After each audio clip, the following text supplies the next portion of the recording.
We've got Nicole Rolf, the National Affairs Director for the Montana Farm Bureau Federation, joining us now right here on Montana Talks. Nicole, great to hear from you, and it was good to see you at the Farm Bureau Convention here in Billings recently. Yes, good morning. Thanks for having me on again. We're very happy to see this important piece of legislation having some movement again. Yeah, well, so what does it mean, agreement in principle here? Because, first off, I guess if there's an agreement in principle, it'd be breaking news that there's actual principles on Capitol Hill. That's somebody with principles. But all kidding aside, what does this deal mean at this point, do you think? It means that they have worked out most of their differences, or hopefully all of their differences, on the main sticking points that they had when they were trying to reconcile the House and Senate versions.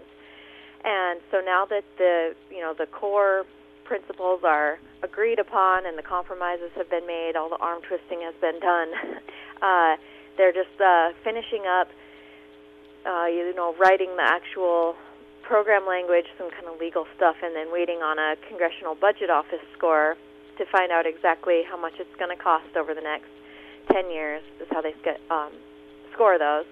And after that, they'll release the language, and hopefully both houses will move to a vote very quickly. Now, of course, December already starts tomorrow, so with December kicking off tomorrow, we don't have a lot of time left before Congress wraps it up for the Christmas break. So at what point do you think they'll get this all done by? You're right. We're really under the gun because they do go on their Christmas break the week or so before Christmas, and things do take a while with procedural motions and whatnot. So we're kind of getting up against the deadline again, but it looks like there is going to be enough time to get it done, and there seems to be the political will to make it happen before the end of the year. So those are positives. We really hope that they'll go ahead and make it happen. Talk a little bit about the importance of the Farm Bill and what it means to Montana specifically, the impacts that it has actually on the ground. Because we know that, 80% of the Farm Bill is actually more of the food stamp type programs. So the smaller part is the actual farm portion, but how important is that piece to producers on the ground? That's right. You're totally right about the percentages of the bill. It's appropriately called not just a farm bill, but a farm and food bill. It's important to all Americans and all Montanans. But for the parts of it that are commodity related, that are the actual ag programs, it's incredibly important to know what we're going to be seeing over for the future programs.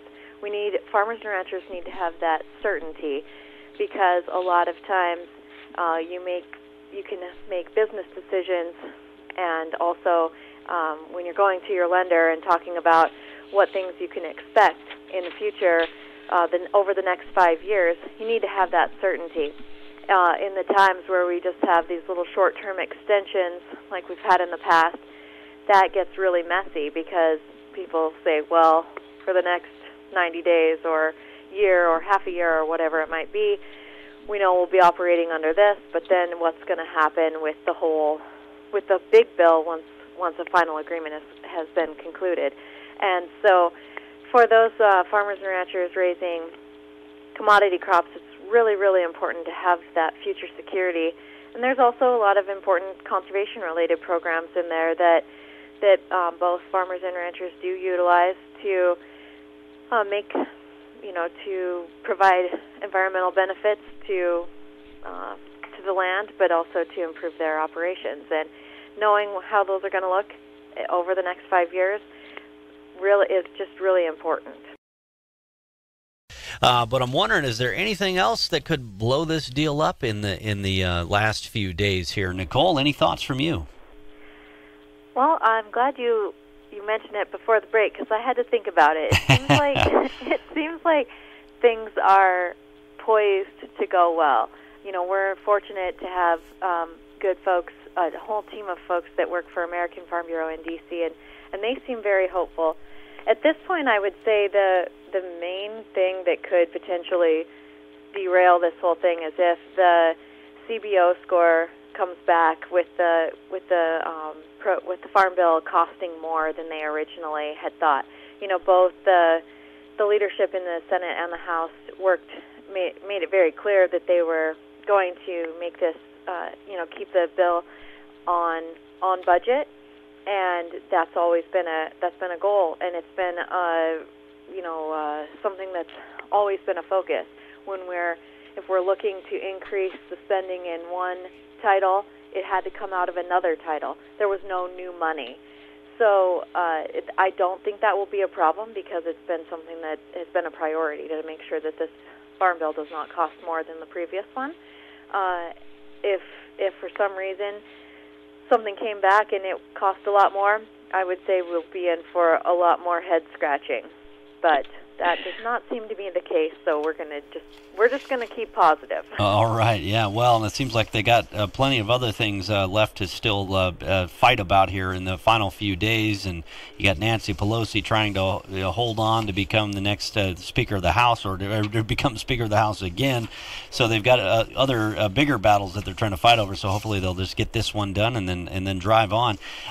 In other news, I don't know if you heard about this, but it sounds like with President Trump being down at the G20 summit down in Argentina, that they're going to do a signing for this U.S., Mexico, Canada trade agreement. So that sounds like that's also some good news for Montana farmers and ranchers, if it all gets through Congress, etc. Great. I had not heard that yet, but yes, we're pleased that agreement is finally being settled. And you're right, it's got a few more steps to go, but we always like certainty. We have to deal with the weather and volatile commodity prices.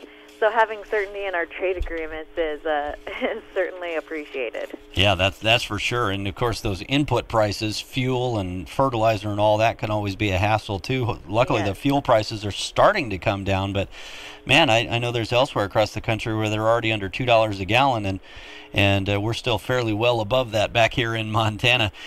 Anything else you want to tell folks here across our listening area?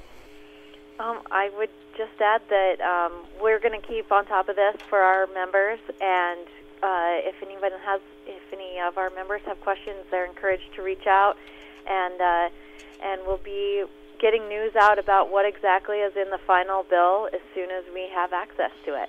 All right, Nicole Rolf with the Montana Farm Bureau Federation. Always a pleasure. Thanks for calling us here. Especially, we booked you on the show a little last minute, but we wanted to make sure we shared this news about this Farm Bill deal. And kind of breaking news potentially later this morning. Maybe we'll hear from you again later this morning after your conference call if you get more details. Okay, glad to do it. Thanks for having me.